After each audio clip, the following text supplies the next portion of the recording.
సంవత్సరాల తరబడి ఎన్ని మందులు వాడినా మీ మోకాల నొప్పులు తగ్గట్లేదా? ప్రాణ పెయిన్ క్లినిక్ లో అత్యాధునిక చికిత్స.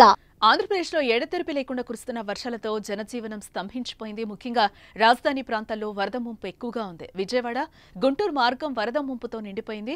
మంగళగిరి పూర్తిగా జలదిగ్బంధంగా మారింది. ఈ క్రమంలోనే వరదల్లో చిక్కుకున్న పలువురు చనిపోతున్నారు. గుంటూరు జిల్లా పెదకాకాని మండలం ఉప్పలపాడు సమీపంలో వాగులో ఓ కారు కొట్టుకుపోయింది. ఈ ప్రమాదంలో కారులో ప్రయాణిస్తున్న ముగ్గురు చనిపోయారు. నంబూరులోని ఓ పాఠశాలలో ఉప్పలపాడుకు చెందిన రాఘవేంద్రరావు విధులు నిర్వహిస్తున్నారు. భారీ వర్షాల కారణంగా శనివారం ఉదయం పాఠశాల యాజమాన్యం సెలవు ప్రకటించింది. దీంతో అదే పాఠశాలకు వెళ్లిన ఉప్పలపాడుకు చెందిన ఇద్దరు విద్యార్థులను తీసుకుని స్వగ్రామానికి బయలుదేరారు.